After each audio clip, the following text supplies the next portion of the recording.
Nagira ngo nsuhuze abanyarwanda, yitwa Claude Gatebuke, ndi impirimbanyi y'uburenganzira bw'ikiremwamuntu. Ndashimira cyane abanyarwanda bamaze iminsi bakora ibikorwa byo kwibuka umuvandimwe wacu Kizito Mihigo wishwe ukwezi gushize. Ntihazagire utubeshya, Kizito Mihigo ntabwo yiyahuye, baramwishe kandi ni guverinoma yamwishe. Gusa icyo nagira ngo nshimire abantu ni cyane abagiye bakora za misa cyangwa ayandi maseremoni, bakavuga bavugishije ukuri, batagiye kubica ku ruhande ibyabaye kuri Kizito Mihigo. Misa zabaye henshi, hari zabaye muri Amerika, hari ziri kuba muri Afurika, hari muri za Australia, muri za Canada, i Burayi, mu Bufaransa, mu Bubiligi, mu Suwisi n'ahandi henshi.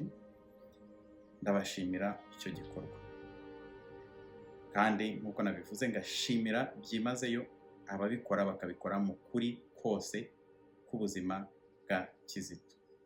Ariko rero hari n'abandi nibazaho, hari abantu bakora misa na za reception zo kwibuka Kizito bakabikora nk'ukuntu FPR yishe Kizito iyobora igihugu, bakabuza abantu kuvuga, ntihagire umuntu uvuga. Tuvuge wenda mu kiliziya ntabwo abantu bashobora gufata ijambo, ariko abantu bababaye bari mu gahinda, gukora reception ntihagire umuntu n'umwe uvuga, ntihagire ifoto, ntihagire video, ntihagire iki. Iyo misa iba yakorewe Kizito, iba ari ukwibuka Kizito, umuntu w'intwari watinyutse agakorera ahantu hameze nabi, harwanya message ye, harwanya message y'urukundo, ahantu guverinoma itemera reconciliation, ikavangura amoko, ikavangura abapfuye, ikavangura n'abazima.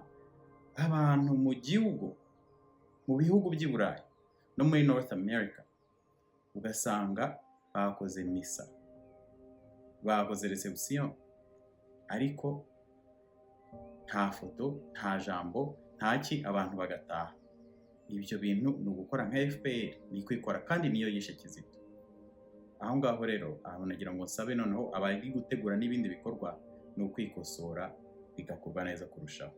N'abantu bagiye gushyingura Kizito mu Rwanda, n'abari gukora imihango na za misa zo kumwibuka muri Afurika, ntabwo barimo kwihisha. Turi kubona ku mafoto, turi kubona amavideo, turi kubona ibikorwa barimo gukora ku mugaragaro, ariko ugasanga abantu bakoreye misa, bakoze reception, bakoze imihango yo kwibuka Kizito i Burayi cyangwa muri North America, mu bihugu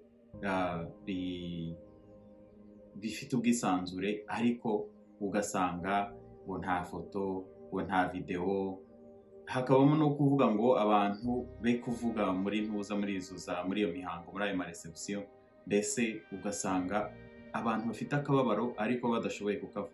Ni ibintu vraiment ni grave, birababaje. Icyo kora nshimiye abagiye bareka abafite akababaro bakakavuga, bakakavugira aho ngaho, mbese abantu bakisanzura. Kandi nshimiye cyane n'abantu babitinyutse, cyane abari muri Afurika no mu Rwanda.